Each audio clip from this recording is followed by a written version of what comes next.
Call the meeting to order. We have a quorum. First item is public input. I see only people from the authority in the audience, so I assume there's no public input. Move on to minutes. 226:14. Entertain a motion for acceptance of those minutes. So moved. Second. Any discussion, changes, modifications, questions? All those in favor, please say aye. Aye. It's unanimous. The sealed executive session minutes, we're going to pass those out or save those and deal with it in executive session? Okay, we'll deal with it then. Executive Director's report. Pam?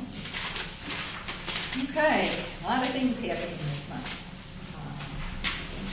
One thing I do want to mention now that we finally completed the fiscal year, where we can actually compare our water delivered versus water purchased, we ended up in a pretty good situation with our leak detection program. It looks like we did have approximately a 5% reduction in our leakage, and which saved us approximately $140,000 in the past year. As you know, we're purchasing our own leak detection instrumentation, and we'll be doing that on a routine basis going forward with a perhaps a full leak detection program about every 5 years. What's our overall leakage at this point, unaccounted for water? What's the overall? Instead, we had a 5% reduction. What was it, 12 or 14 when we started? And we were up around 14, So we're 14 down and a to 9. half, so Okay. we're down around the 10 Okay. range now. Okay. But again, that changes on a daily basis depending I on understand. what we find. We have a little issue with the bonds. As I mentioned in my report, at this point only the projects from the 2013 list are being approved, which is most of our water main projects. So actually what we're going to focus on with clean water is our SCADA program and our water main replacement projects. For the rest, like the pump station improvements, and the tank improvements, we're looking at perhaps doing a private bond for that. We're still in the process of getting information on what would be involved in the private bond. We're looking to see if we can get a possible deferment of the principal payment for a year or two.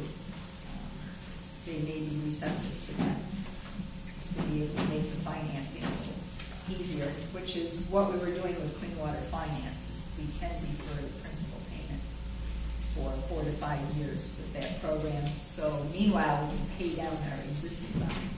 And it balances out our debt service for the long term. Papa Squash. Yes. When do you think you might have that information about the private bonding? Probably by next month.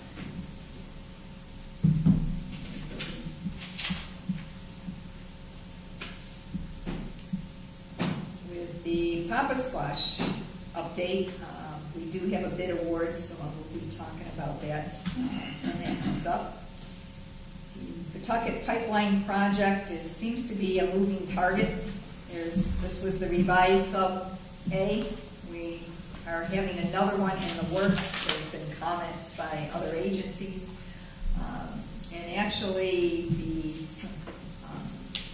one of the water systems in South County came out against it, mainly because they were interested in obtaining some funding themselves. So some of the language is being changed in these next sub-A to include a reference to the fact that there is money in the bond and in Water Resource Board budget to do a study looking for supplying water to Quonset area and a little further south in the system.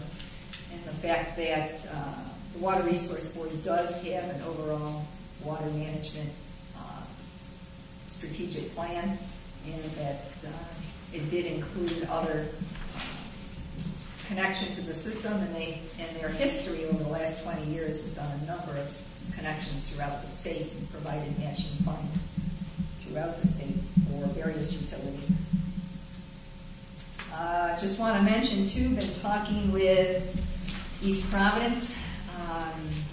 They're pretty concerned right now with the water quality issues. This pipeline may not be their top priority at the moment. They're just getting cited with a violation for trihalomethanes, which is something we're dealing with as well. So they'll be coming to the meeting on the 31st. They're looking to go forward to, hopefully, to obtain the resolution from the state. The administration is still going forward with obtaining the resolution, as this pipeline is going to take a number of years in the works before it even starts construction. One thing we're looking at in specific,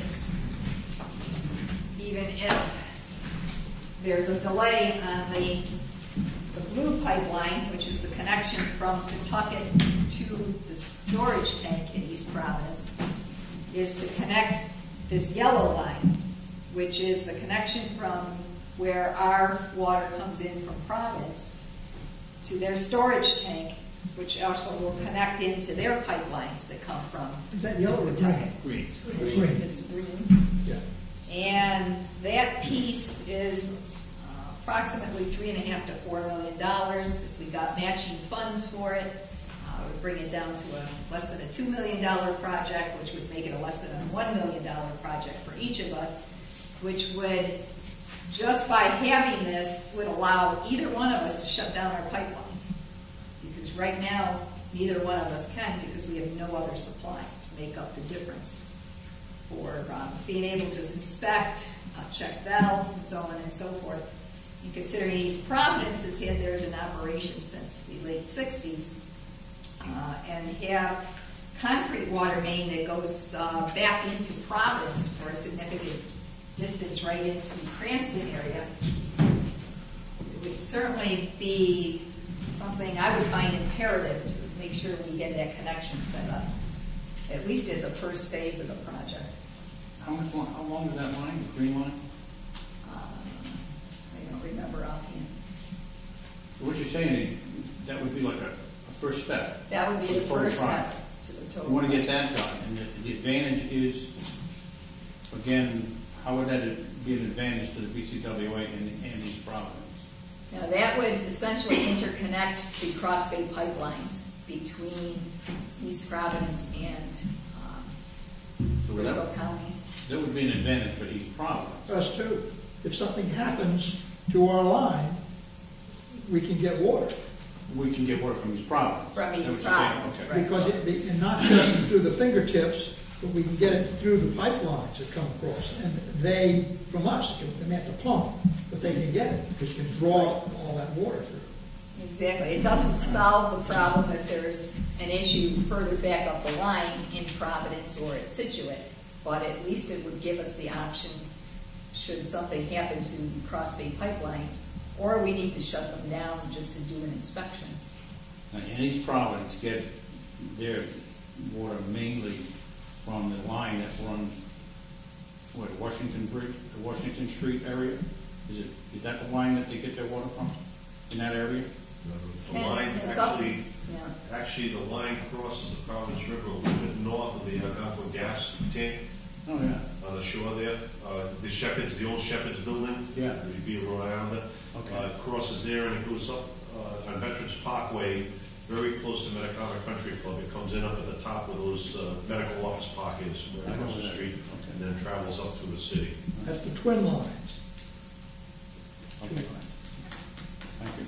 Just talk for a moment about why these Providence is having trouble with the trihalomethanes, which mirrors what's happened to us. Again, they're the same thing as we are experiencing, is a decrease in consumption. Much more water age in the system. They have an 8 million gallon storage tank, which increases the amount of time that the water stays in storage. And they're looking actually to replace that with a smaller storage tank. They're also looking to take all customers off the feed line going into that tank from Providence, so they can have a direct line to Providence and treat at that point, but they need another transmission main going back out into the system from the storage tank. But they're also being required to chlorinate right now in the wintertime, which is very unusual. We do not chlorinate. Our chlorines are high enough coming from Providence. So the trihalomethanes typically are the lowest at this time of year.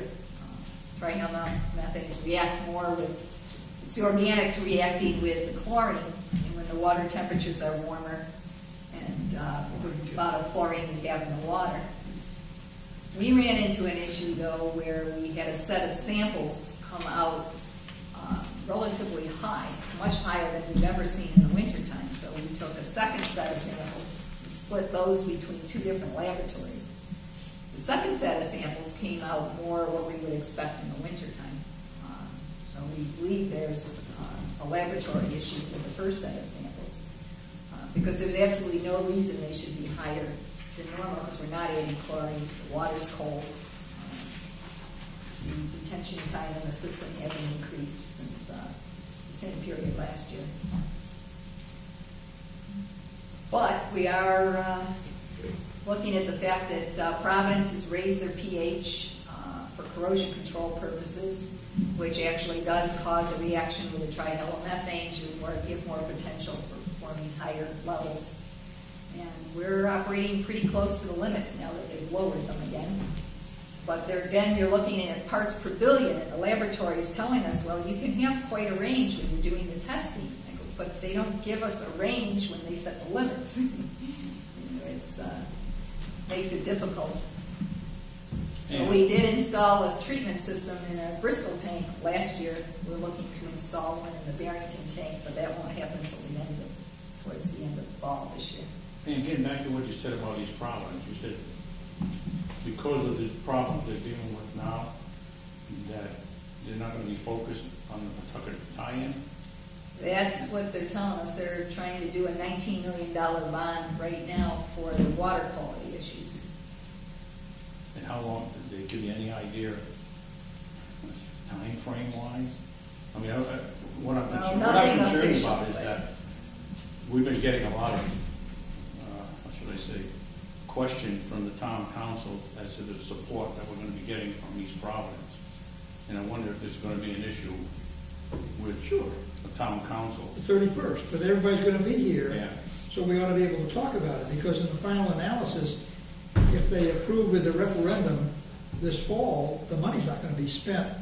You know, there's a long way to go before the project actually starts expending those funds. It's important to lock that money in with this referendum. Well, I'm more concerned with the fact that East Providence is going to strongly continue to support the Pawtucket tie-in project and make the council aware of that, because the council, Warren Council, seemed to be like wishy-washy about putting out a resolution in support of the legislation if East Providence wasn't strongly behind the whole project. Am I right? Did you get that impression, or? It's true, but I think Cam, help me with this. If East Providence says we can't even look at this, what does that leave us? So we obviously can't go ahead and do it ourselves. So the whole project is dependent on whether East Providence is going to do it or not. So that we're going to still go ahead with trying to get the legislation through, though. But the idea is to try and get the legislation correct. That's my concern. Well, it's also in the state's interest, because right now the state, the way the legislation is written, the state's on the hook to build us a new treatment plant. They're not about to do that. That's what I was thinking. When you say we obviously can't do it ourselves, why are you saying that? Well, to do it ourselves, you're looking at the entire cost of the project is $27 million. That's less than us building a new treatment plant. That it is. How much would the state pay for it?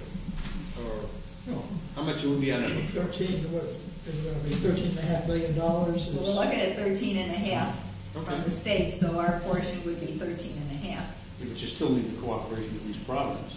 If they're not ready to tackle a project like that, we couldn't even go ahead on ourselves if we had the money. Well, they want to do the project. They're claiming that right now their $19 million is taking precedence for their water quality issues.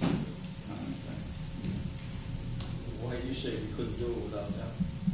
Well, we want to put our own pipeline in. You're still going to go through East Providence. Yeah, but that doesn't mean we'll stop it. Yeah, I think you could still, I mean, they weren't paying for it, engineering study has already been done. I mean, that's what we paid the $29,000 for. So East Providence already knows where that line is going, right? And that line was selected by CDM Smith, working with East Providence, so that it picked the roads where there was nothing in the way, intersections where there was nothing in the way. So it was an optimum selection. It's obvious it's not a straight line. I understand. So they no already matter know who where pays to go. for it, it's gonna go in that particular. Yeah, that's where it would go. I mean, unless someone does something bizarre, that's where the line will go. We're talking about doing and I think we have an opportunity to talk to them about doing that first piece. I think in the long run, obviously, we want to cooperate with East Providence. Sure. Work it out together.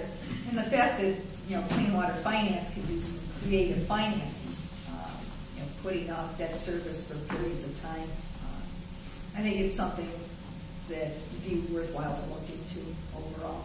Because they've got, like I said, they've got some important projects right up front they want to do. But when I was working with Pawtucket, we did, over $60 million worth of bonds, and Clean Water worked out some very creative financing for us. So they kept the debt service, like we're trying to do with our program, relatively level across the board.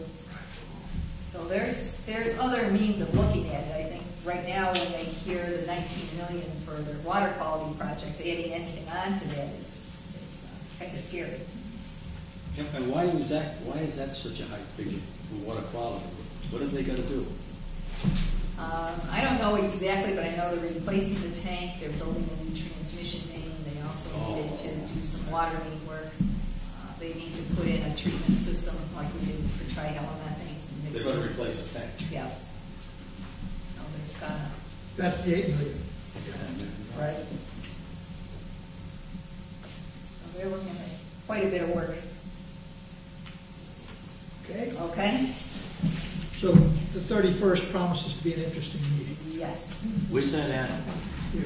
No, No. at the Warren Warren Town Hall. Town Hall. Are we following a separate agenda for that? No. So what happens if we show up with more than a quorum? Pardon me? What if more than Oh, five? no, we will have, You'll have- oh yeah, we'll have an agenda for that. Oh yeah, the meeting is posted. The meeting is posted, but it's for the Tri-Town Council. Right. DCWA. Yeah, I see what you mean, yes. Yeah. we do. You're going to be, Yeah. okay, so we don't have to worry about how many people show up. No. We want to make sure everybody, We're hoping. they can. I didn't know that. Yes, not like the last one. Exactly. The public hearing. you're talking about. No, the Not last the Tri-Town Tri-Town meeting Council. in Bristol. Oh, yeah. I didn't know if we didn't have a quorum, we didn't call the order, so I. No, we didn't do anything. Right. We just got pummeled.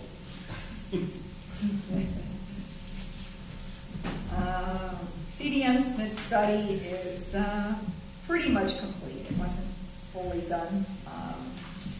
We're looking at what chemicals we want to add to treat the system, and we want a lower pH because of the trihalomethanes issue. We want to add phosphate for corrosion control, and I was looking at sodium bicarbonate for buffering the system.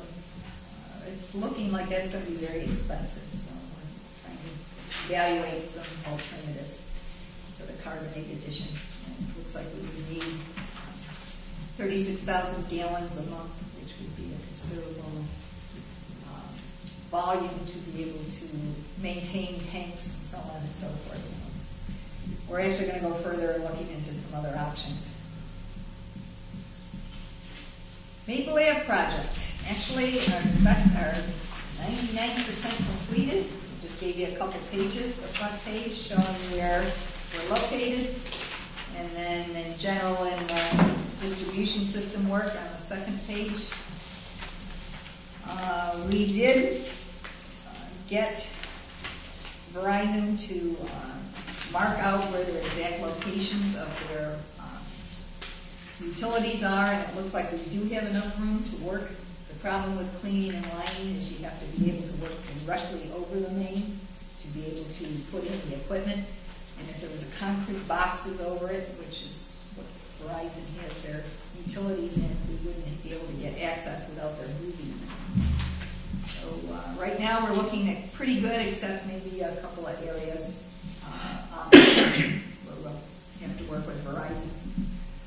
The orange is where we're going to be cleaning and lining. This is a 6-inch water main where we've had a lot of water quality issues. It's a main that was pre-1935. We also have South Street and Barrington Avenue, which are the same era, same 6-inch cast iron. So that will all be cleaned and lined in this project.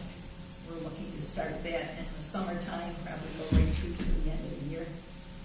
Which area is where Verizon has the, On Maple Avenue, and actually they also on South Street, and somewhat on Barrington. But what happens is, our problem is that we're the first in, with water mains that were put in the late 1800s, early 1900s, and everybody comes in on top of us. And then there's issues of access. Typically, if we can repair it, you can sometimes get in and maneuver around the gas mains and the telephone banks and so on to get access to a main to repair it. But if you want to replace it or dig pits over it for cleaning and lining purposes, we need a clear access.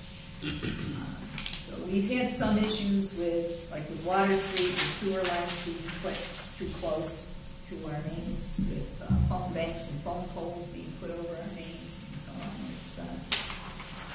It's been an issue. It will become more of one as we go forward. Who's responsible? Like, is Verizon going to be responsible to move whatever they have so we can get it for line? Yes. We notify them and they need to either move their equipment or set up a team to hold to stabilize the phone pole while we do in the area and so on. It's always a bit of an argument. Yeah, I think it would be. What's the yellow portion? And the yellow is actually sections of main that we're going to be replacing. So this will be in another contract. So this will be, this is old 2-inch main. We've also had a lot of problems with. So we're going to be replacing that all with 8-inch water main, which will tie into this system and provide much better circulation for water quality and fire flow as well. What's the anticipated total investment of this project? We're looking at probably, it was listed at 1.4. We've made some changes and additions, and with the water mains added in, we're looking anywhere between 1.5 and 2 million. And what's the time frame? That's this year.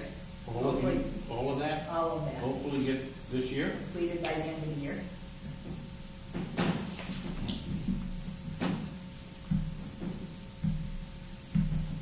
Like I said, we're ready to go to bid for the cleaning and lining project. So Hopefully we'll be done. The next board meeting, you'll be awarding yes. now. Okay? Any questions? I do, one good question. Sure. Barrington, you shouldn't have any questions about. The 7% below the previous year. Had we talked about that? Because I thought maybe it was like going to be 3 or 4. The reduction. Well, actually, Water? actual customer demand was 2% less. Oh, okay. And then we had a 5% reduction in the amount of water we Okay, purchased. I see. Okay. That was due to fixing leaks. Okay. Very good. Okay. Listen, on Maple Avenue, would that require the road to be closed at any point? Not normally. Usually they will just be working on one side of the road and traffic control will be maintained from one lane. Where's the line? Like, is it on the side of the road or It's middle on of the road? the north side of the road, right along the curb line. Who's that project we're talking about? They've got a project in the works for Maple Ave. It's in front of appropriations, or will be in front of appropriations on Tuesday. Who does? Barrington, they want to do streetscape and do sidewalks up the length of Maple Ave through the commercial district, which will overlap a lot of this space. They put in for $250,000 for seed money on a $1.6 million job. However, my sense is the planning committee wants to try to make a motion from the floor for the balance.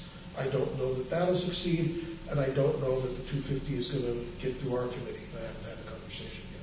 It will be finished by the time that would go in. You would think that, but if they get the money, the planning board's very hot for this project. They've been working on it for a long time. The planner very much wants Maple Ave to match the county road. But that's just up at the top at County Road. It's not going all the way down. It's going all the way to Kirby, I believe. To what? Kirby Ave, which is halfway down. Maybe as far as Joy, I don't have the specifics. If you look halfway down, right Okay, above I see what Bristol you're saying. Town. So, I mean, there's commercial property all the way down to there. I don't think they're going all the way, but how much they're gonna do when is up in the air. Are they gonna get financed is up in the air. If all their stars align, it could be a problem. That does not generally happen. We should just make a point of letting them know that we have this plan on our own. And you Well, can we work- have been working with Oh, you the have to work with them. DPW. Yeah, somebody there. Well, the DPW and the planner are very different avenues. I don't wanna make a big stink on it if it's gonna be moot, and it may be. It may be all a non-issue, because the town manager is lukewarm in his support of having it happen right away. In Barrington, we tend to put money aside for a project like this over a period of years and then do the work. But there's other people pressuring it for this. Planners are like that. We'll make sure we get a hold of the planner as well. Does it make a difference which end we start? It doesn't to us. The contractor might have a preference. But I'm just If you start closer to County Road, it would relieve any of the Yeah, in issues. other words, starting at the county road end, because that's the part that they would be working on ultimately. Right. And again, a lot of it's hypothetical. I don't want to put too much emphasis. It's But they had a very just- nice presentation I- some months ago in front of the council. Yes, the council will counsel in favor of everything until they see the bill. You know, I've seen a lot of projects get turned down in the process. We'll see what happens.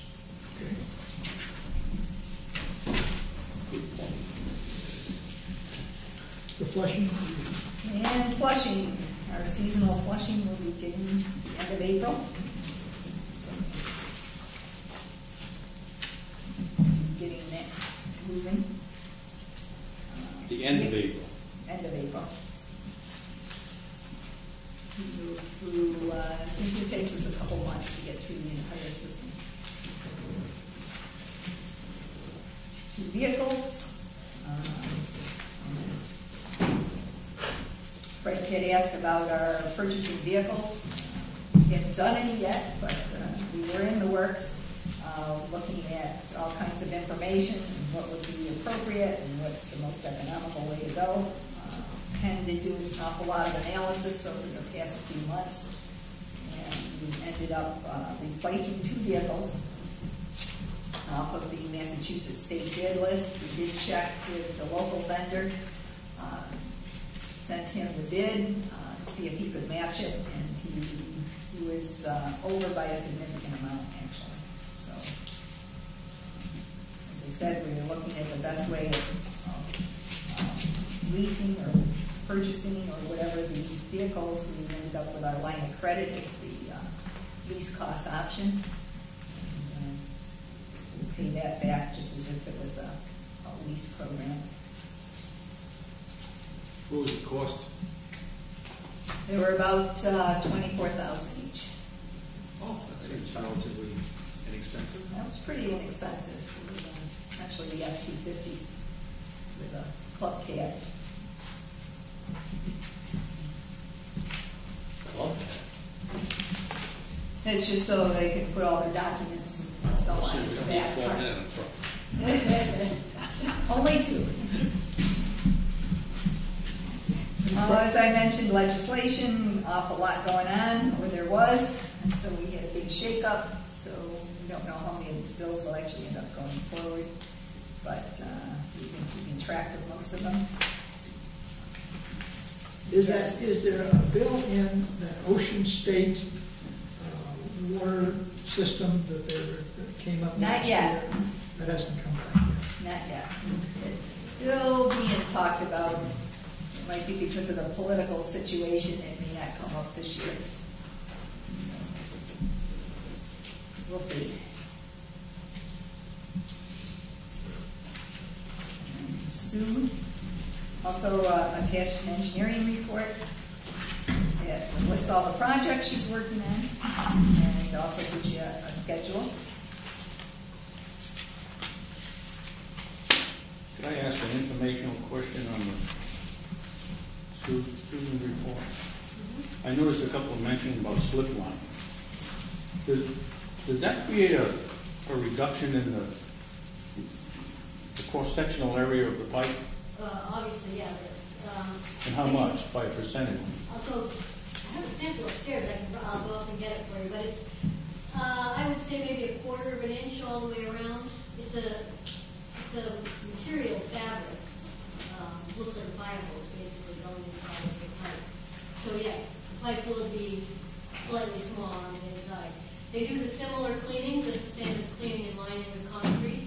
First they'll scrape the pipe out with the wire brushes, and then pull this fire hose through it, and then they expand it, and it's got a resin in it. The resin will, the heat will set the resin, and it bonds to the inside of the pipe. We're not doing any pipes that would make a significant difference to the flow. We're considering it in this one location because it's an asbestos pipe that we don't want to have to remove because it's an asbestos pipe. And also the problem with it is that it breaks a lot. And this lining actually gives the pipe more strength. Reinforces it, as well as cleaning it, but it also will give it some strength, which the concrete lining doesn't give the pipe really any additional strength. But you wouldn't anticipate any flow concerns or? Well, actually, with this pipe, it's got a fairly high C factor or smoothness factor compared to a concrete lined pipe, so it actually provides a higher flow than a lined pipe. Plus, when you clean it, it's going to be higher flow. Well, actually, the AC is pretty clean inside. It's just already concrete, but they clean it out pretty good so they get a good adhesion with the slip line. But there's several new processes that are out. Different manufacturers. One of Sue's first jobs was to start investigating these. So we're really. And tell me just again, what does the slip line do briefly?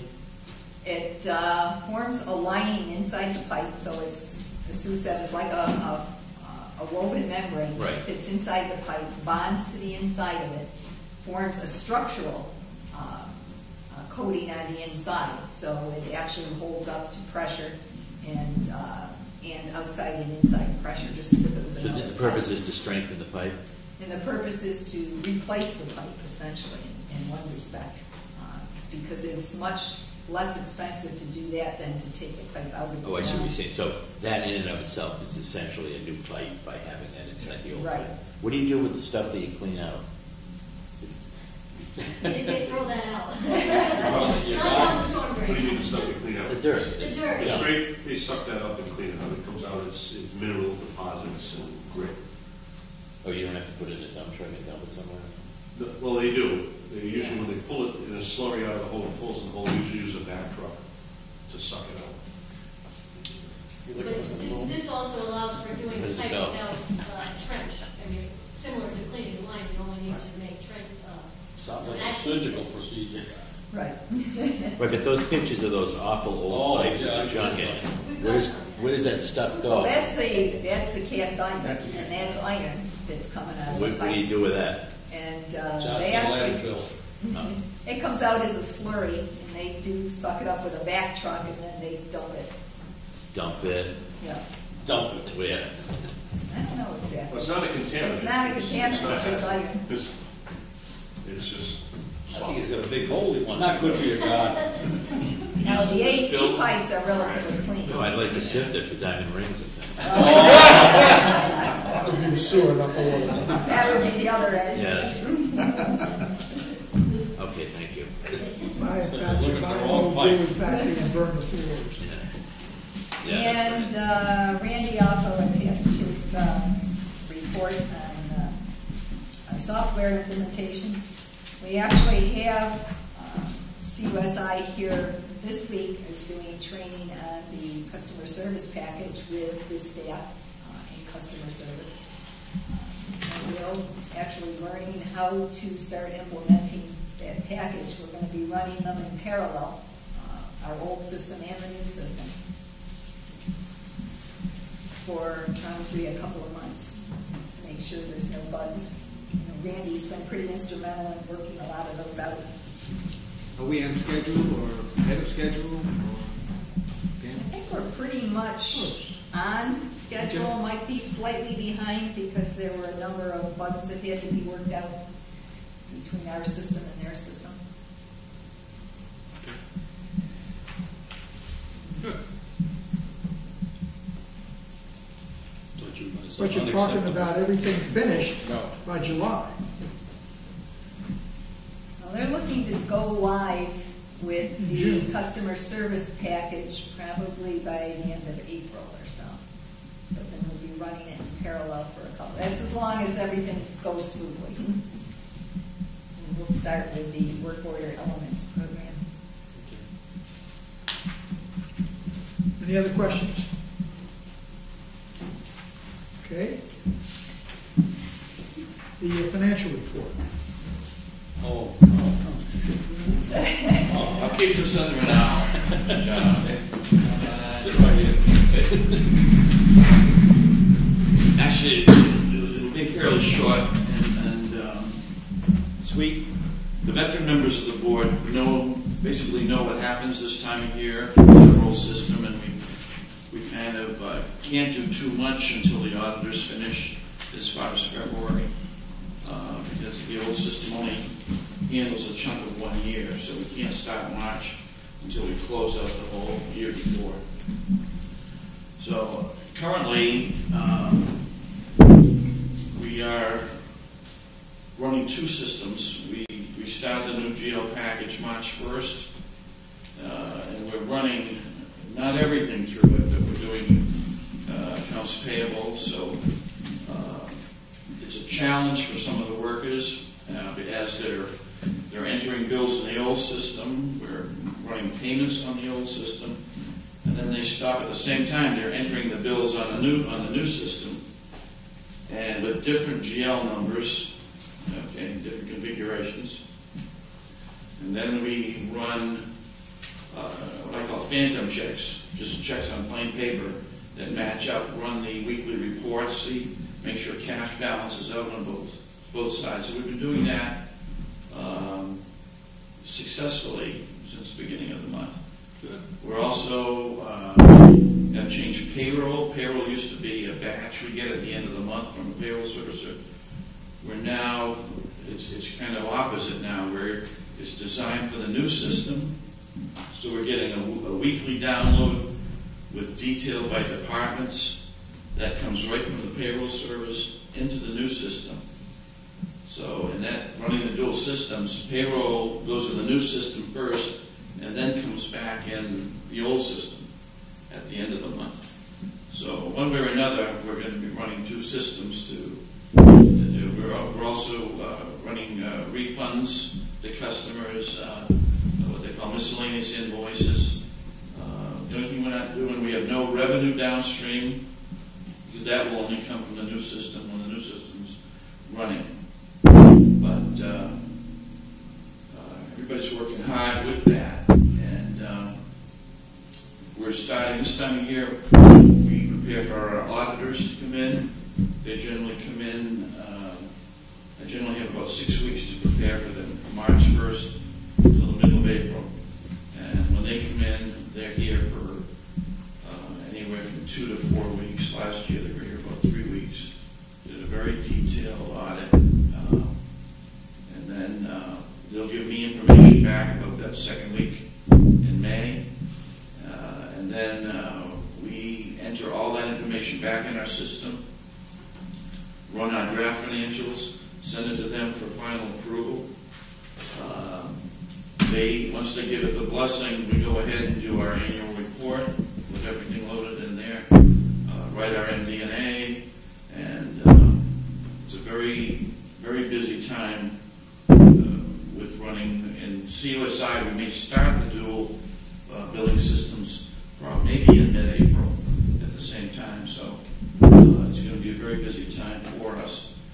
One thing we might be able to do this year, veteran members know generally you don't get a report until after the audit is finished. And then in July, we basically run off March, April, May. But I'm hoping by June 1st that the system of record will be the new system in June. So our new IT specialist has gone in. He thinks he can extract the files out I would need from the old system that aren't posted yet to the general ledger on the old system. That would give me enough information that I can create maybe March, April, and May during that time on the new system. So we're hoping to have, which is an improvement over what we've done before. So it's going to be, the new system will be picking up most of the information, accounts payable things live. Revenue will be taken from the AS400, probably in a batch at the end of the month. So it's just a big, long journal entries that would be required rather than automatic posting. So I think we can do that. So by June or July, we should be getting our data on revenue and everything from the new system, and then we should be on autopilot after that. Then elements will start to kick in. As far as work orders, there may be things such as inventory in our large work orders that may not come in until later in the summer, until we work with it to see how. Whatever we do with our large work orders, it's project-based on the old system. So you take like the relining of Franklin Street last year. That basically is still open because the old system requires that you do the whole project and complete it, and you take that and capitalize it only when it's complete. So we have what's called an A, we call it an A order, but it's a work order for large projects. So we're looking at the new system.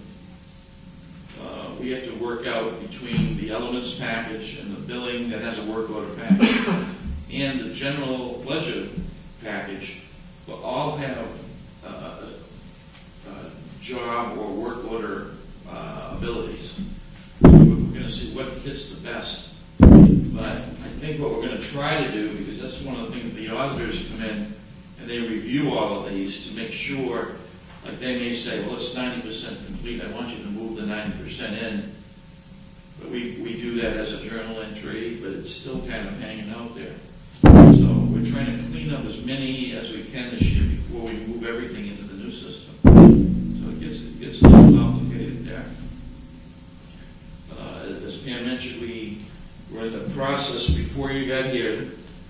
We had 6 workstations plus our software people here going through a training session with the staff alternating on and off, an hour and a half on and a half. So they're switching back and forth, going through all the processes that they do during the day. So we finished the 2nd day today, we start the 3rd day tomorrow. So that training's going very well. Then there'll be individual training. Our IT person is actually creating a copy of all the screens. He's basically recording the session on the screen that they present, so they can go back and rerun this on their own if there was something they missed or having a problem. So that's working good. And then we'll have small groups coming through, working just in their specialty areas, whether it's working at the window, taking payments, that they become an expert at their specialty, and then there'll be cross-training after that. So that's working fine. One thing I will probably do,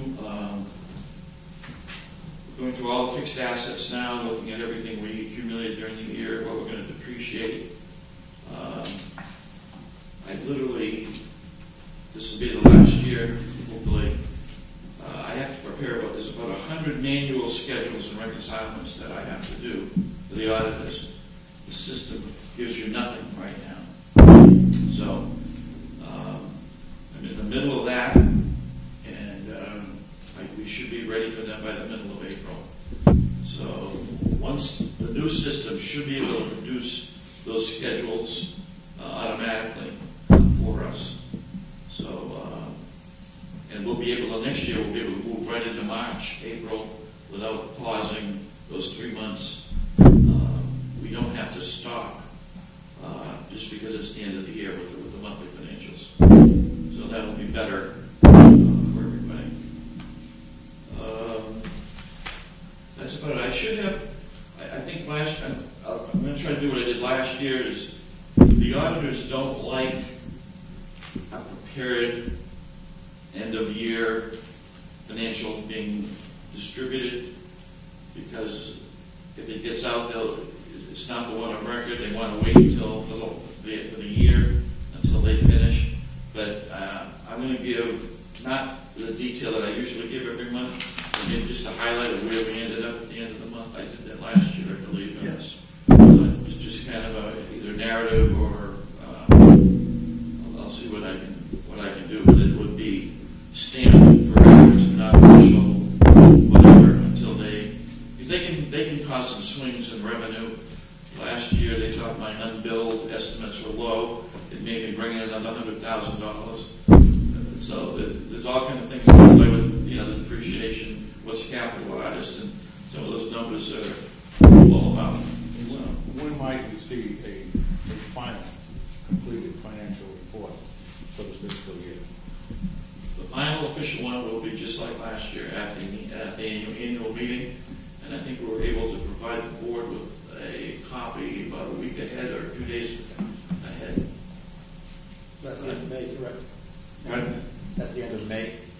That's, I believe, probably It's about the a week last. ahead, we had a final draft, I think. Because they have to sign off, like I said.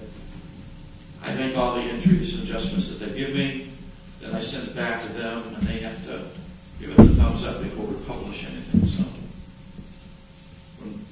I think we gave you a copy before we even went to the printers. The annual report is about a week ahead.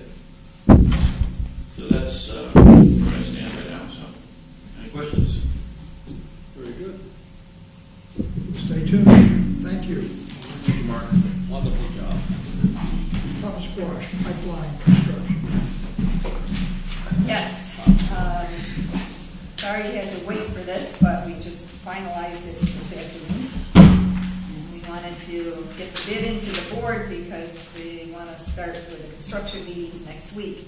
The idea with this whole project was to get in early into the Colton State Park because they have a lot of events going on, especially to get out of the roadway areas and to get it completed before summer. But, nice surprise, especially for the town of Bristol. The bids came in quite a bit lower than was anticipated. We had one bidder that was significantly lower than the other bids. And I did attach to this package the fact that Power Engineering did check through the bids, evaluated the various costs from the vendor that has proposed the low bid, checked out their references and their operation bonds and so on, and concluded that yes, it is a very viable bid, and therefore we are recommending that it be approved. But when we started looking at the HDPE pipe, the 8-inch that was bid. The pressure class was a little low for what we felt comfortable for a long dead-end line. It's subject to fluctuations in pressure, especially from water hammer, and if the hydrants are used and so on. So we determined we really wanted to go with a higher class, a better class strength for pressure. Looking at that, it actually made the pipe thicker, but it sacrificed the interior diameter. And as you know, fire flow was a huge issue with this project, and it did reduce the fire flow. So we looked at the idea of going to a 10-inch pipe. Looked at the cost involved in that. We did have 10-inch also listed in the bid specs because we were going to do a portion in 10-inch. But looking at doing the entire project in 10-inch, added an additional $20,000 to the project, which we feel is well worth the additional cost. It will increase the fire flow, but specifically it will increase the pressure class. Where we run into problems with pressure classifications is, again, I said, when there's no relief in the system, in other words, there's no water storage tank in the system, you've got a long main, if a hydrant should be shut, quickly it creates a pressure wave in the system, which can create significant multiples of pressure inside the pipe, which can result in cracking. So we want to make sure this pipe's going to last our lifetimes anyway. So I do recommend going to the higher pressure. Also looking at a contingency of 10% added to the cost of the pipeline. Engineering inspection services for this were based on hourly rates for during construction. It's inspection services are pretty critical on this type of work. We also, this is a not to exceed price of $49,500, where it's actually expected with this contractor to come in much lower.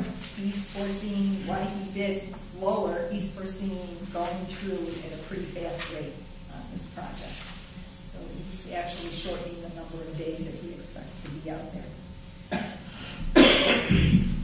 So we're looking at an overall project cost of $547,000. We originally estimated the cost to be $766,000 for the pipeline. We broached the subject with the town of Bristol that if they wanted to put in a new water main, we would subtract what we would estimate would have been the cost of cleaning and lining the main, and they would be responsible for the difference. That difference would have been about $300,000, and they agreed to that amount. With the lower bid amount on the project, we're actually looking at a difference now of approximately $78,000. So it's going to be actually a very good project for the town.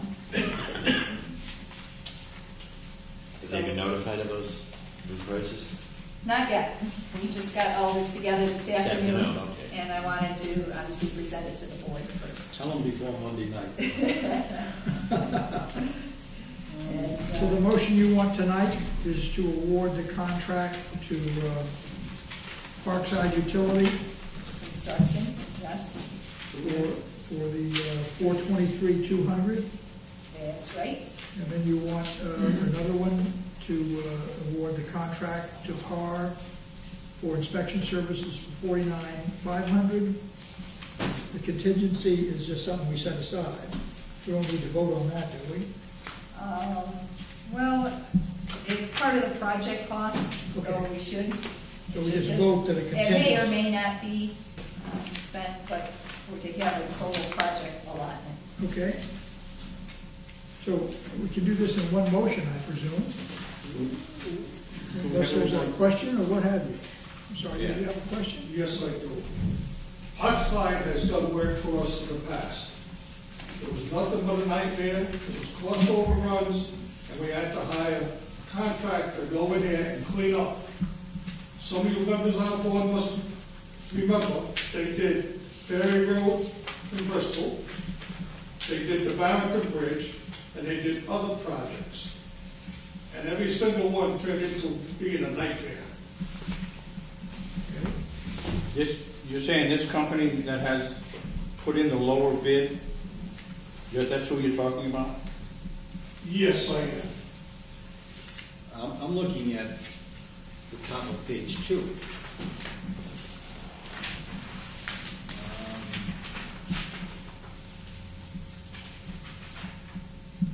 And I have concerns about that. The same references indicated that the overall quality of their work is good as long as oversight is provided. Does that mean us at our own expense? Now, this is the engineering inspection fees, which were included in the overall cost, which we would have done no matter who was Right, but I'm doing reading the where it says, project. PAR reached out 3 references for Parkside. Mhm. So I presume they're talking about Parkside itself here. Correct, Okay. Which, the construction company. right, which doesn't bode too well for them, if I read it correctly. One reference did not meet their project schedule and tried to oversight, no, they should. Right. The way this So- project is bid, they will lose money if they don't meet the schedule. It's in their best interest. And there's really not much room in this project for any extras. It's pretty straightforward. There's no minimal paving, minimal road work. There's 1 or 2 service connections. It goes straight through the park. That's one thing we're looking at is the fact that rather than a 20% contingency, a 10% contingency should be more than enough because there isn't a lot of variables in doing this work. PAR seems to be convinced that they're very capable of doing the work. They will provide a very tight oversight. So we're paying, so the PAR oversees that, Right. And They will provide the engineering inspection services, so they will have someone there all the time. And what is the timetable for this? As soon as possible, actually. The idea is they would be starting in there probably by the end of April. And when should it be finished? I think we're looking in a couple months. Looking at, And they're thinking they're going to do it quicker than that. Do they have a deadline? I mean, have we given them a Yes, deadline? they did. Yes, and there's liquidated damage, there's $1,000 a day penalty after this one. The other bids that were included, did that include contingency funds in their bids, or would contingency funds be on top of the 5? It would be on top of it.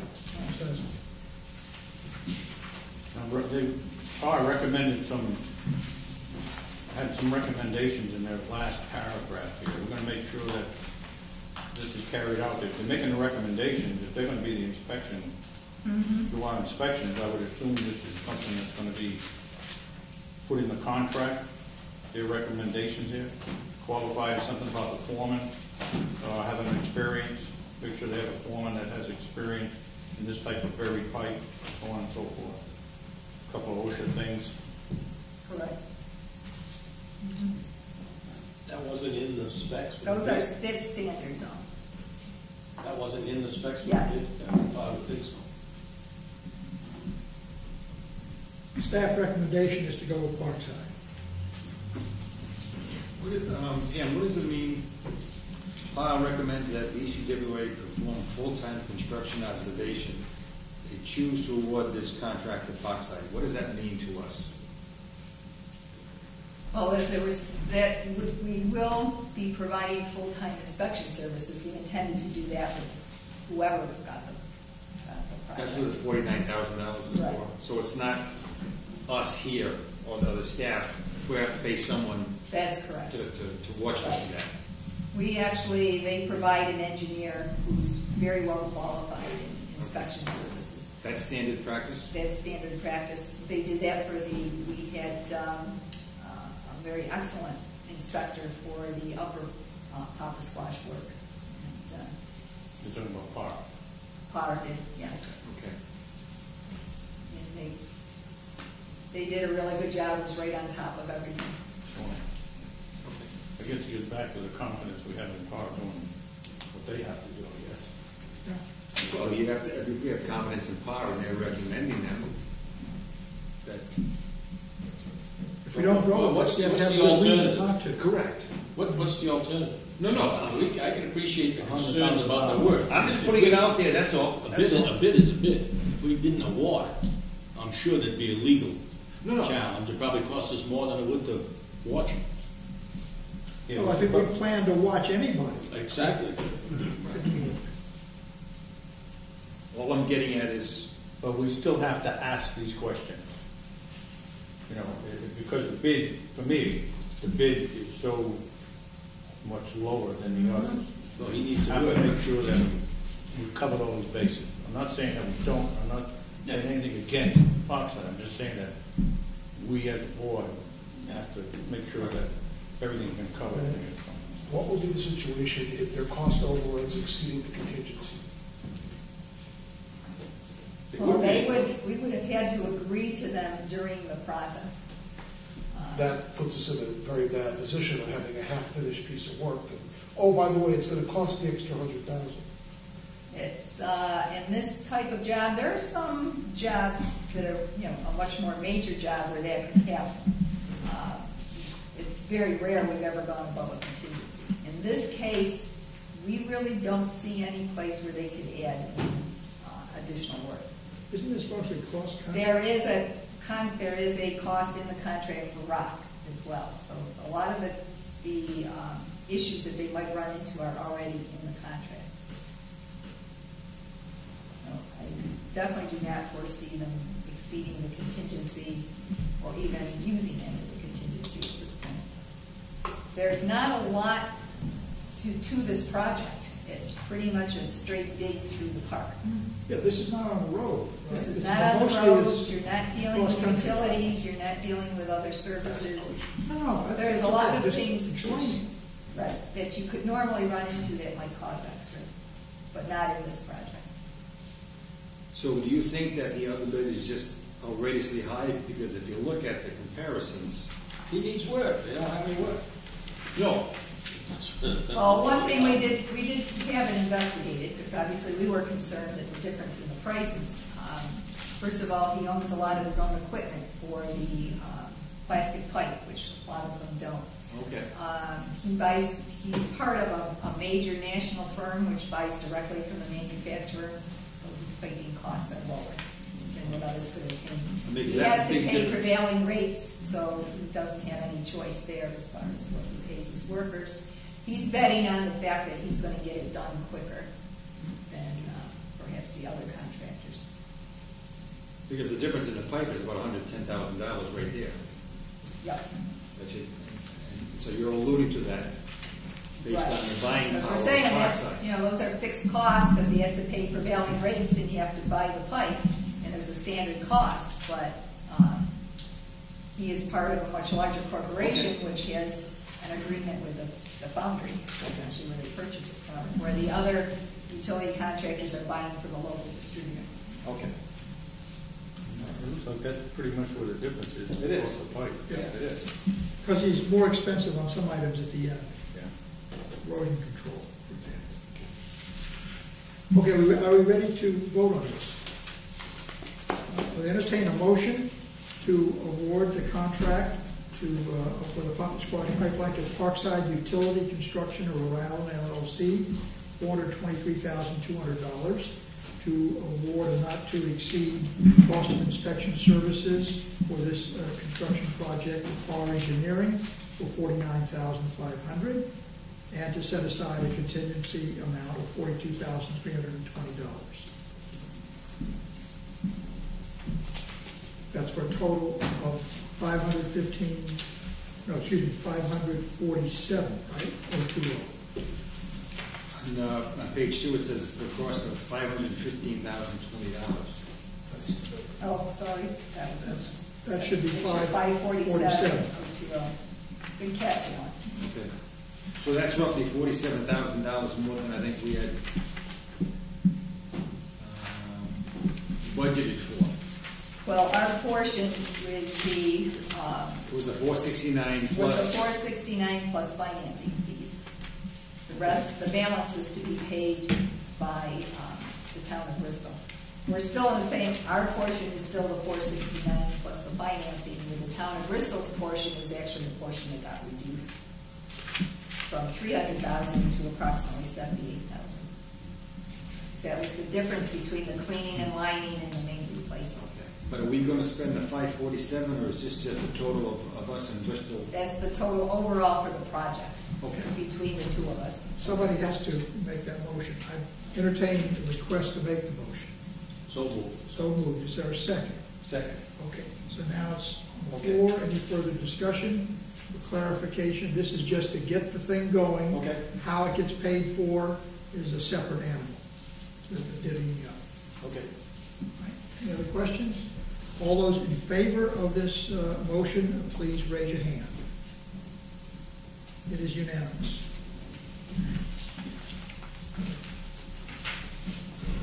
Thank you.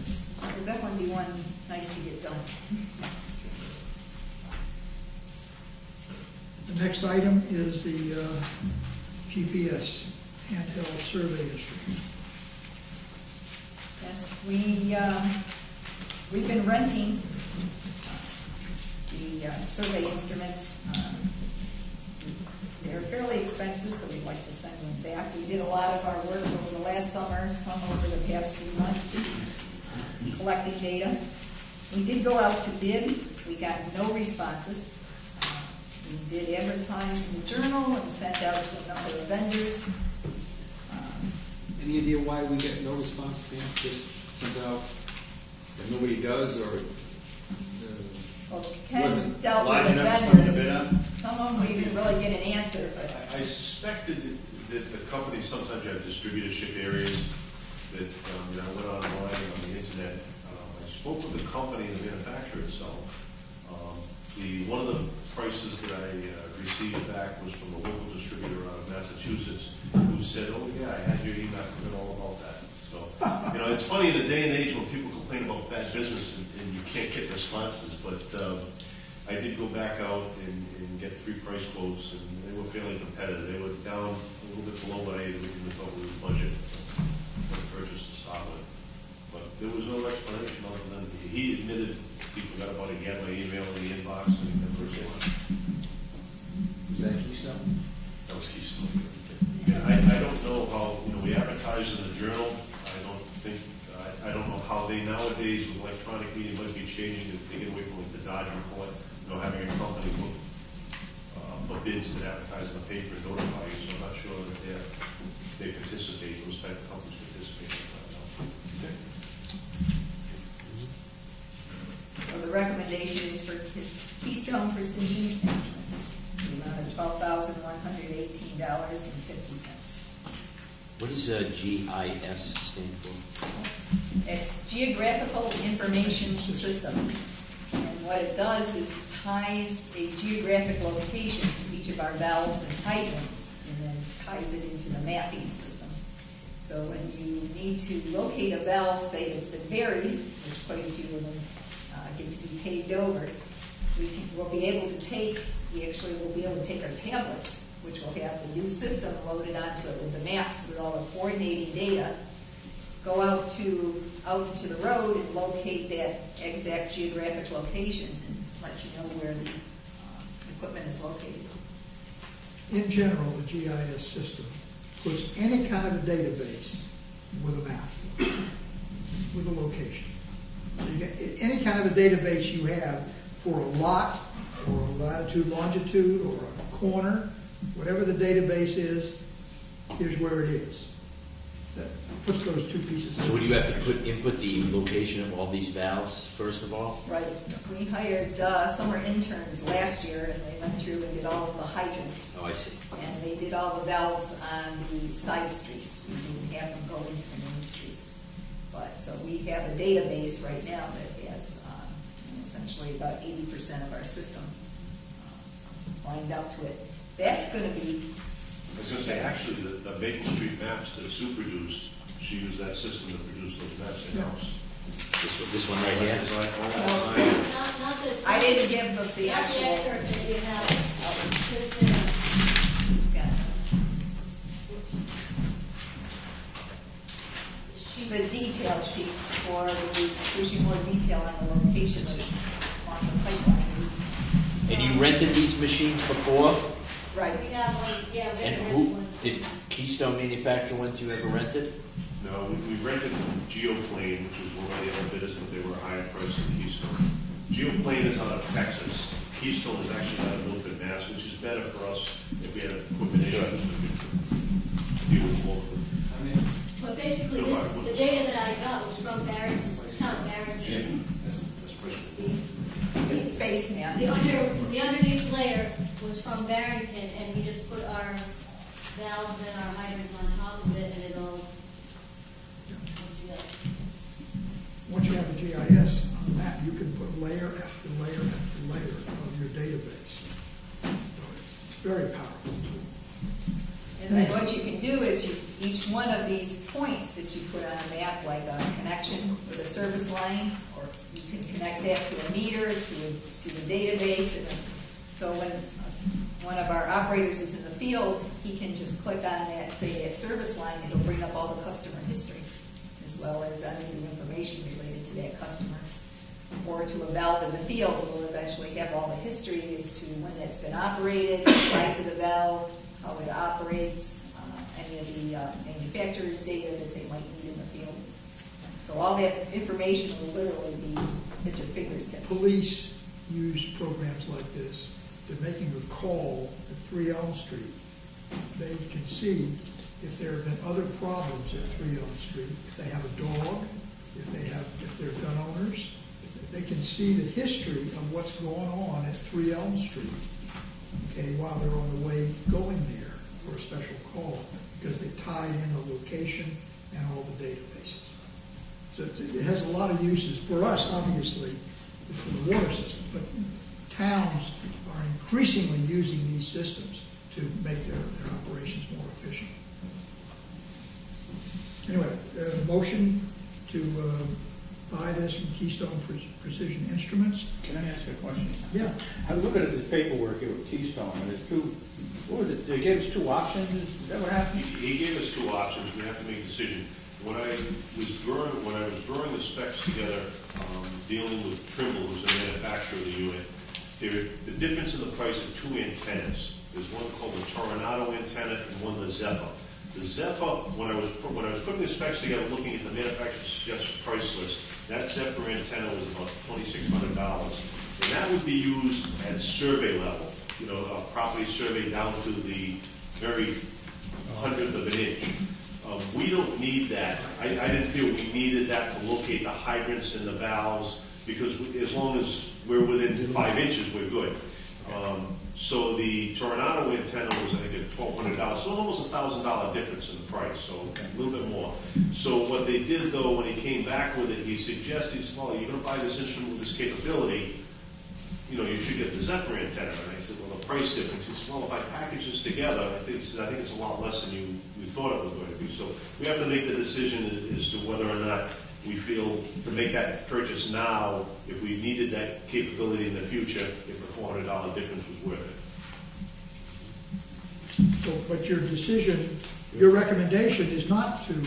Right. I don't think we need. He submitted that as an all, you know, because he felt that would be, we'd be wiser to do that. But What kind of antenna did the others bid on? the cheaper one, the Toronado. Cheap one. Yeah.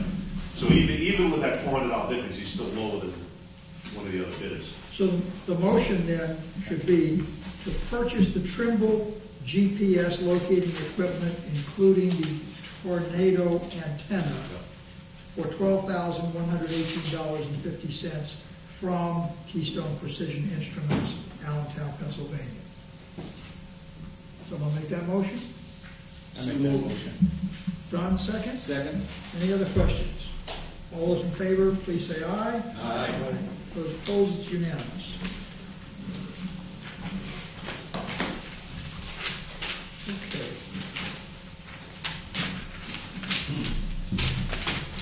The next item, we actually have to break this into, excuse me, the Pawtucket pipe, we already did that.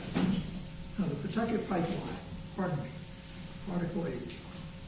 We pretty much did, but just as, just to mention again, Article 8 was the Bristol County Water Act that was put in place when the Crossbay Pipeline was built. There was a group that wanted the Bristol County to maintain the supplies in Massachusetts. So that was inputted into the document, but it also alleviated some of the costs by requiring the state to be responsible for any major upgrades in order to meet the regulations, the clean water regulations. At the time, they really had no idea what the costs, future costs involved would be for that. Meanwhile, the Shad Factory pipeline had to be replaced, the Anawan Dam spillway was rebuilt, work on the Swansea Dam had to be done, the pump station had to be rebuilt for the Shad Factory. The treatment plant required a number of upgrades and now needs replacement. It's built in 1908 and is no way able to meet the water quality regulations for trihalomethanes because it's the supplies are, as we said before, very small, very high in natural organics, which is not good quality water to be trying to treat and keep the trihalomethanes down low. So the state actually is also very strongly interested in changing this bill because they want to get rid of that liability. If it remains in effect, they're actually on the hook for building us a new treatment plant.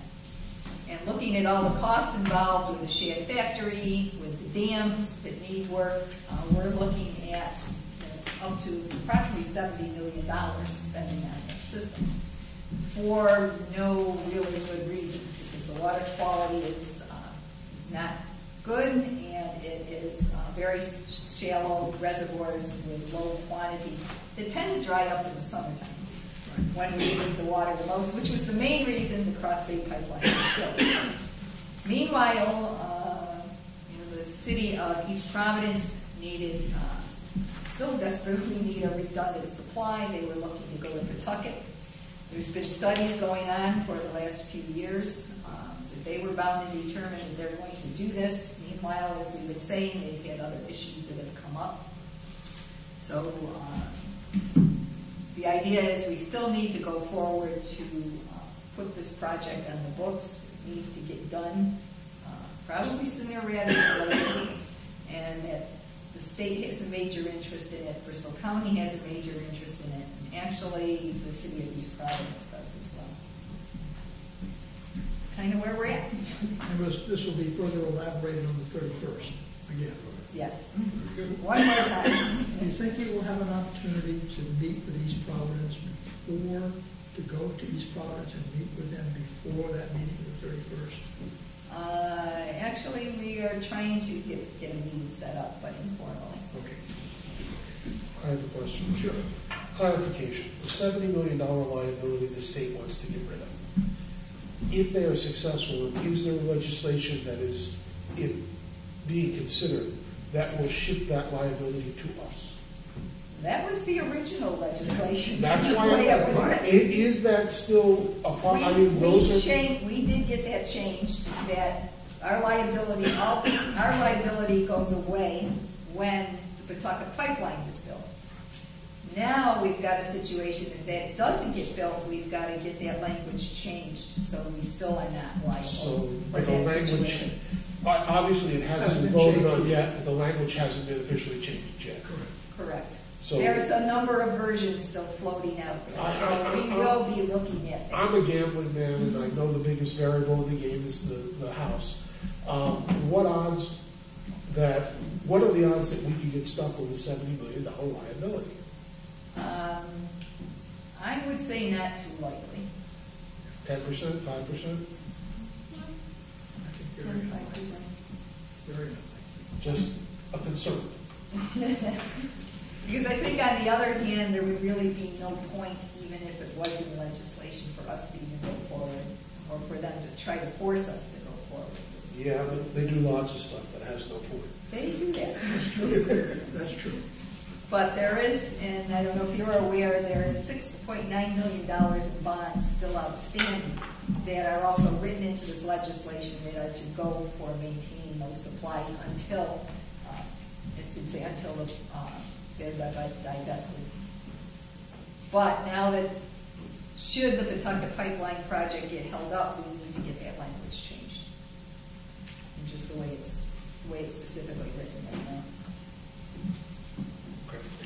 Any other questions? Yeah, I got a question about, there's an attachment here, the Pawtucket Water Supply Board resolution. Is this what was presented like to the Water Resource Board, or what was the purpose of this? of their resolution? This was, the three towns had requested a resolution from both East Providence and Nantucket, that they are supporting it. We haven't had anything from We have not had anything from East East Providence. Providence. We'll find out on Monday, right? Right. Pam, can I ask you a quick question?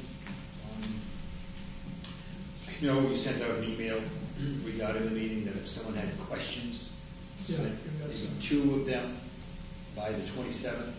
Right.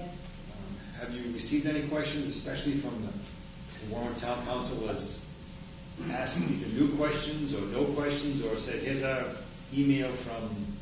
Essentially, I got this very similar set of questions from the Warren Town Council as was sent previously, which I had responded to after Did our anyone last else meeting. send in any questions And I yet? haven't received anything as of yet.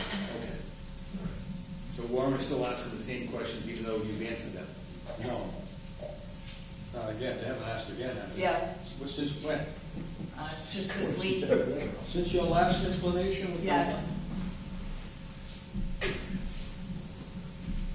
That's why I said that, that's why I have concern about. I thought East that, Providence being on pretty board. much answered everything.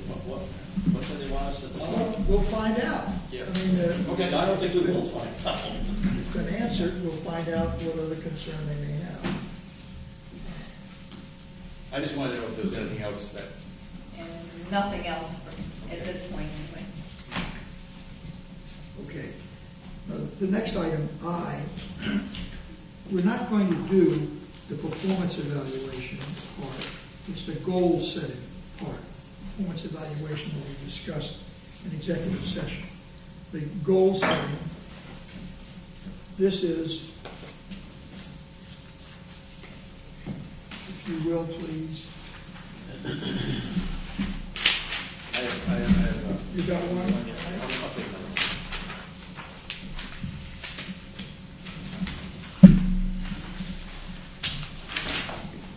You may recall, everyone was asked to submit the performance evaluation and the goals for the coming year. I met with Bill, who was kind enough to gather all this material. We put it all together, and we listed these in roughly the order in which they were requested by individuals, all submitting. It's not precise, but as you go down the list, sometimes it's just a single person requested one of those to be in there. So there are 3 tasks that I'm asking the board to deal with here. And that is, one, to agree that does the language in each of these tasks accurately reflect what they would amount to? And then after that, then we need to decide, are we going to go with all these, or we're going to go with some of them? What are we going to do? And then finally, to make sure that we have a priority. Because if push comes to shove, then certainly you want to have or work on the priority items. So maybe the priority items, you can do this in any order you wish, but that's the functions we need to deal with. What you see in the upper section, 1, 2, 3, 4, 5, 6, 7, 8, 9, 10, there are 11 goals. Do you want to still retain them? Are they accurate based on what is written? What Bill and I did, everyone did not write each of these in exactly the same way. So we interpreted what people wrote, and the ones that sounded like they were the same, we put them together. That's why if you did one of these, you may not recognize your specific language, but this is what it all looked like it amounted to. So entertain comments, start any way you want. I'll be happy to begin. Go. On the item, lead change for the 3-tier rate structure Yes. and accompanying water rate increase, I think we ought to get rid of that increase in there. It's really adjustments, right? Because it's implying an automatic increase, I think, or I feel. I like that word change if we're going to leave that in there, to at least adjustments. Because that's basically what the 3-tier rate is Okay. doing, right? Adjustment instead of the word increase. Rate adjustment. Okay. That makes sense.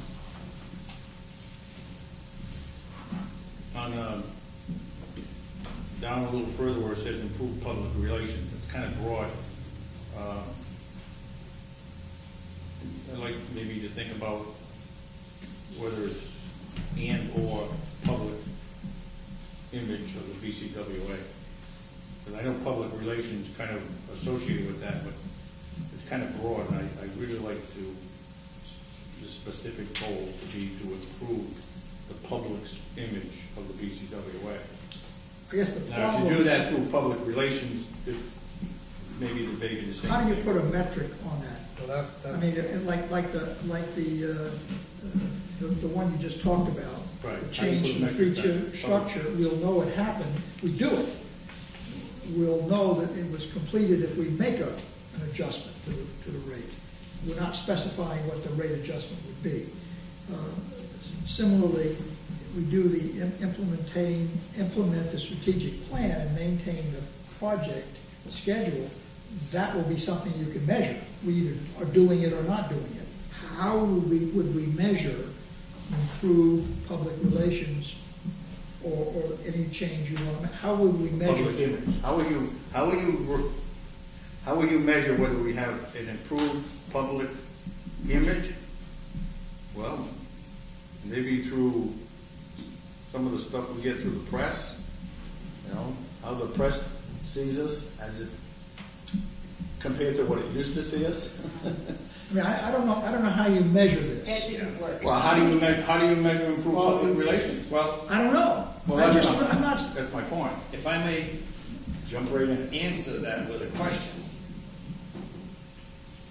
Who thinks, why do they think it, that public relations need to be improved? What is the problem? If somebody asked you or anyone here, what is the problem? Write down what the problem is so we know how to correct it. If you say the Warren Times, the Bristol Phoenix, and the Barrington Times, cross that off the list. No one ever calls me. I don't know if anybody here gets phone calls. So I think if we're going to have something, there has to be a root, there has to be a problem identified Well, I'll give you an in example. order to correct it. I'll give you an example. Don't say the When I town hear councils. people complain to me about, why is my water bill, why do I pay $60 for a base price water bill, basically? I only use, a small amount of water.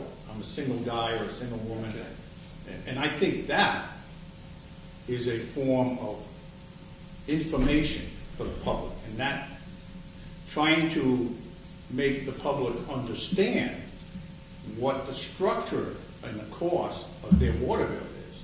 I think that's a way of improving your public image, because they may not like it, but they're at least more knowledgeable about what constitutes the cost. You have 100 people ask you that question, And I've had 2 or 3 people. and you give the answer. How do you propose I tell them? Yeah. I remember when Pascal DeLeese, I think one of the first presentations he made was the town of Barrington, and he had the whole thing with the pipeline. Nobody wanted to hear it. No one says, I don't want to be paying for that pipeline until I croak. That's not a public relations problem in my mind. Okay. It's a fact of life. my problem with the list, and I certainly can go through and identify priorities. When you are evaluating an employee and you're setting goals for an employee, that's what we're doing, they have to be measurable and quantifiable. And I don't know how you would measure and quantify public relations and improve employee relations. Obviously, I would think that those statements alone would be in a job description. So if you can't quantify it, I don't know how you can set it as a goal to measure an employee's performance. For example, we talked in the past that when the new computer system is in, we will be able to keep track of complaints that come into the system. They can't do that now. Therefore, we have no That's baseline. right. Right now, we don't have a baseline. But Joe said that with the new system comes in, we would be able to keep track of the complaints we get. And so then we could set a baseline and decide, do we want to decrease that by such and such percent? We would know whether we were successful or To not. go the step further, and again, I'm pointing it out because of my experience having had employees before. Managing revenue and expense budgets, there should be a specific There should be some degree of what our expectation is if we're going to evaluate someone's position on that. In a way, if I can answer this, in a way, the board is doing this as an oversight every month. We get a financial report. We also know that when we have capital programs, anything, if stuff is not, revenues are not coming in, we tighten up.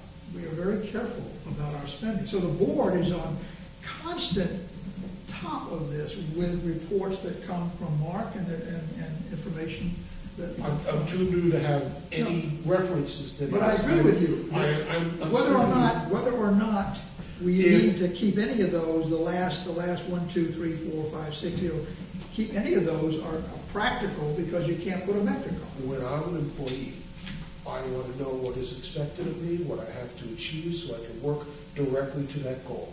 And what I want as an employee is what I assume most employees want in their job.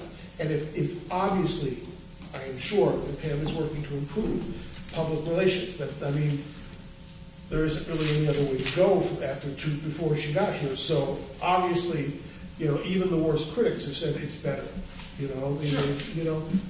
That's not the issue. The issue is when you're dealing with an employee, I think if you're going to have goals, they have to be measured. Didn't we talk a while ago about one of them would be improving the website? And that was the main component of the public relations job. And that was done there, and it's a schedule to be changed again. Right. So I thought we had a metric for this. We do. That's what we should concentrate on our own publications and not the press. Correct. Because the people who don't like us are never going to like us. No. Our own publications. That's what I think. That's right. So to cut to the chase, we throw out improved public relations and we throw out improved employee relations. Correct. Right? And also manage revenue and expense budget. That's. Well, I think I don't you quite put it agree with right that. Let me throw an idea out there. Manage revenue and expense budget. Yes, we oversee that. But in the interim, when we get the financial report and we see that certain costs are being overrun, isn't that a measurement that if we review, we say, okay, why are these costs of overtime? Why are these costs of expenses or use of trips or whichever? That's a measurement. But not exactly, because that's my job, is to manage the expenses and the revenues and make sure that we stay within budget. Well, budget your What job. we're referring to is should there be a specific goal, like stay within 10% of revenues? That's one way to look at it. Another way, and I think one that is, not every goal is hit. And I'm putting this, one of the big concerns that I hear from people is the increase every year. And a goal would be to have the increase not be as large on a yearly basis. Now, some of that will be in your control, and some certainly will not be in your control, and emergencies happen, but goals are there to strive for. And, 4% wouldn't fly in the town budget. And there's got to be things that we can do to not pass on to the ratepayers 4% every year. Well, wouldn't manage revenue and expense budgets relate to that? Because I agree, but a specific, I would put in, and I don't know what it is, and I'm new, and forgive me if I'm saying things out of turn, but I would want to have some specific number that we're shooting for. Look, as far as a rate increase? A future rate increase. We passed, after considerable evaluation, a $20 million program over 20 years. We put in a huge program. 60 million over 20. Pardon me. And we said we are going to do the financing. That's part of our strategic plan. We're going to have proper financing of this capital program. We are retiring debt in the meantime. What Bill was alluding to is that in the past, presentations have been made to the public regarding what constitutes our water rate.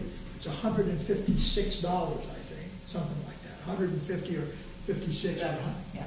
$157 is what you're paying for the Cross Bay pipeline and the acquisition of this company, which nobody else has to do. Once that goes off in 2 or 3 years, what, 17, that finishes? 18. 19. 19. Okay, there'll be a sudden drop in our bonded debt. But like the town, we're moving ahead now, paying interest only. I know. And then Pam and I discussed Okay. this, and they came in, and I understand, And I Pam's doing understand. the same thing. And I understand all Right. of that. And I don't think that any number that we come up with should not be inclusive of all that information, because there are things that are not in the employee's control. And there are things that are mandated by the board that are not in the employee's control. My concern is, again, if you're going to give someone a goal, there needs to be a specific attached. I'm done. Yeah, I think this industry of selling water is unlike many out there. And it's strange that if you read just a 4% increase, whether it's expenses or revenue, there's so many things outside of our control that will make the revenue go. You know, we would love, we can't go to, like, we don't have a sales manager that says you're not selling water hard enough. And you have the economy at risk, and therefore people don't pay their bills effectively, Okay. and you've got interest rates that fluctuate. I'm aware of all But that. as you know, one of the reasons that was mentioned, one of the reasons that we were smart to have the service charge 50% of our bill is that my town, it's 100% the cost of water. So when people use less, the impact on revenue is twice as bad. Okay? And what I tell people is, they say, all right, I'm using very little water, but my bill's not going down dramatically. And I say, well, if you bought a new car and financed it, and we're paying the bank, the fact that you don't drive it much doesn't mean you don't have to pay that monthly payment to the bank. The gasoline or the water portion of our business, paying the bank is like the infrastructure of our business. That the fact that you're not using water, we still have to maintain all the pipes. You do have the ability to get water, okay? But revenues, we actually preach conservation. And conservation costs everyone money. And we tell, so as far as, you know, a 4% increase, like last year Pam gave the numbers, we're down 7%. So it was 11%, but you take the impact of the reduction in purchase, we didn't net 11%. I understand. I understand everything you're saying. And we're unlike the same thing with expenses. We may be hit with like a Franklin Street. That wasn't in our budget that year. We had to do it, and that was $500,000 of extra expense. So it's kind of a strange scenario. Not, you know, I came from the private sector, which is a little different, where we had a sales manager. You could say sell more widgets and you know, our revenues. But you know, whether it's you know, to say, Pam, to manage revenues or revenue should not even be in there as far as I'm and She has no way of managing the revenue. no, there's really nothing you can do to impact. I mean, the rates are set. People use what they use. They're billed what they're billed. There's not much from a management perspective that can affect revenues. And 2 years ago, we had a hurricane where that had a giant impact on us, where there was no electricity for a long time. We're doing $1 million a month. Well, we only did $500,000 that month because there was hardly any water used while the restaurants were closed, and right down the line. That, again, it's not anything that management can control. That Should we eliminate that? Let's eliminate revenue. I mean, that, as far as I was concerned, that is, you know, that. So just strike out that managed revenue / expense budgets? But expense, there is some responsibility for expense. I Which know there are is part of expenses. a regular job. Right, that comes before us each and every month. You know, is that something you need for a goal on which you're rating people? We have a lot of influence over this throughout the year. So you want to take the expense out also? I don't know that it's there. I mean, when you look at the last ones, we can discuss whether you need the operations and emergency procedures manuals and how that's being done, how that is being cared for right now. and securing a Swansea connection, the way that I interpreted that is to develop the project steps, to develop what the costs are. It's not necessarily to make the connection, because that would cost money. We would have to deal with that. The board would have to make the decision. So I look at that as a goal would be to present to the board that alternative with all the ramifications appropriate. That would be a goal. In terms of the last one, safe and positive work environment, to me, those are things that are just inherent in the position. I don't know how you're going to measure that. Ryan, do we already have that? Do we have a positive and safe work environment? Who's he the judge? Well, I'm asking. Most of the people here would agree. You might get a few that say no. When you go out every day, you feel safe on the job? Yes, I do. Okay, all right, that's the main focus. Maybe this goal, maybe positive shouldn't be there, but maintain a safe work environment. I'll go along with that. Yeah. Not everybody thinks it's positive, but if everybody get in the truck, everybody comes in the building, know that they're going to be safe when they're doing their job. I know many years ago, we bought special equipment to lower people into manholes to make sure there was enough air movement and that we had a way to pull them out right away. It was a special hoist. That was a long time ago. We went through that process. We still have that equipment. Well, let me go back again. As far as a positive work environment, I would look at that as affording the employees training, affording them the tools, the proper tools they need to do the job. Yeah. That's maintaining the positive work. It is. But how about turnover? I mean, if it's not a positive, can we go back at the end of the year and say how many people left because they were annoyed? That's a measurement. You have a But I job mean, description. That's a measurement of a Do you have a positive job work description? environment. Sure. Written job description? See, my philosophy about this is that goals for 2016 should be special projects and big events that you're going to try to hit. Whereas some of these things are just the regular duties that shouldn't be goals. You've got to maintain a safe and positive work environment. You've got to improve employee relations. But here's my project. I'm going to do this. We get the new computer system. So I would cut it down to.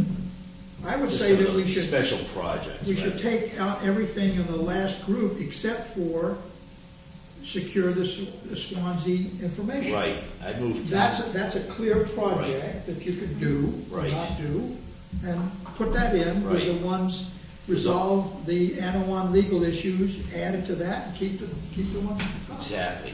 Should we say investigate the Swansea connection? Yeah, rather than we can secure? rewrite this. I put in the way it was written. I mean, rather than Okay, was secure this, but I put in parentheses, develop the project, so. Number because one, it's- we'll find out Monday night whether we made any way on that. Yeah, yeah. Yeah, that might be an impossible goal. I think so. So we can We're eliminate gonna try. 1, 2, 3, 4, 5 of the last 6, and just save, Yes. secure. Well, what about the operations manual, emergency procedures, things like that? Well, that's a management It's a function, management function? I think. It should always be. That's on Ken?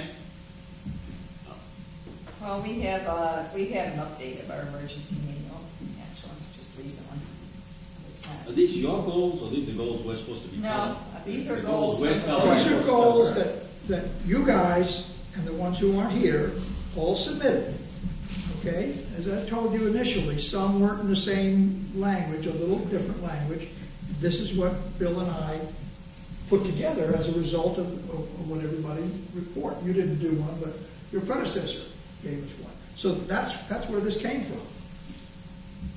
So this is, putting it out here is not an endorsement, it's simply, here's the report, now let's work on it. And what I see is we're coming down to having 1, 2, 3, 4, 5, 6 goals at this stage of the game, out of the 11. Any problem with that? No. Any problem with the relative priority? Oh, I guess I would move Anawan to the last after secure the Swansea, because I think that's going to take a long time. But So you're looking at construction in the fall for that one. So. okay, so we'll leave them where they are. Okay, I like that. Is that close enough for everybody? Yes. Good enough for me. Done. Done. Consensus. Okay. Let's now, we're going to go into executive session. Entertain a motion to go into executive session under two Rhode Island General Laws, 42, 46, 5A2, to talk about the wastewater plant unpaid water bill, and under 42, 46, 5A1 is to receive the report of the Management Development Compensation Committee. Can you note that the persons who may be discussed under item 2 personnel Have been apprised of their rights? apprised of their rights and agreed that they wish not to be there. No, they've been apprised of their right to have the discussion held in open session. Correct. And they've declined that option. Correct. And so for this closed session, we'll turn off the camera. Do I have a motion to do this? So moved. A second? Second. All those in favor, raise your hand. It's unanimous.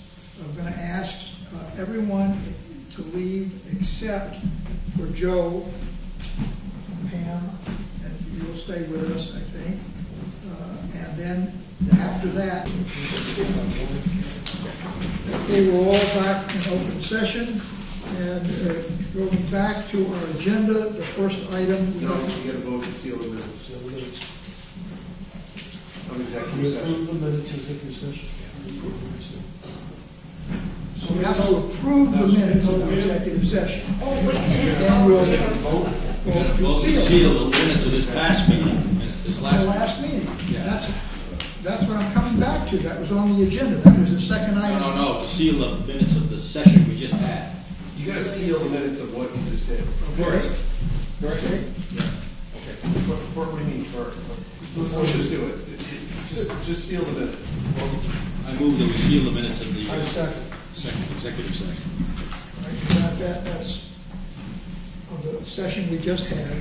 Be sealed. Those in favor, raise your hand. It is unanimous. Right now, we have the minutes of the last executive session. Entertain a motion to accept. Second. Second. You got that? Joel. Any discussion? Well, no discussion because it was dealt with in executive session. All in favor, raise your hand. Those minutes are approved. And those minutes were not sealed. Yes, they were sealed. They were sealed. Okay. Now we're up to Okay. we're up to items K and L. Entertain a motion to table I move that we table. items K and L. A second. There's no discussion on a motion to table. All those in favor, raise your hand. It is unanimous. We hope to we'll ask Sid, I'll talk to you later about doing a doodle, and we want to find out when all of our board members can be present. I think we're going to try to set up a special meeting to do that, so we can get everybody. But I'll deal with you on that. Going to the M, Town of Warren. No vote required. Nothing, no vote required on that. Board correspondence, we don't need. There's nothing extra. Our next meeting are going to be the 31st, and that's in the Warren Town Hall. Our monthly meeting will be the 30th, but there will probably be an interim meeting as soon as we can figure out when all 9 members can be present, where we will deal specifically with the issues of K and L on the current agenda. Hearing that, I entertain a motion for adjournment. So moved. Second. Second, those in favor, aye. Aye. Thank you all. Sorry that we held up the public while we did our other business.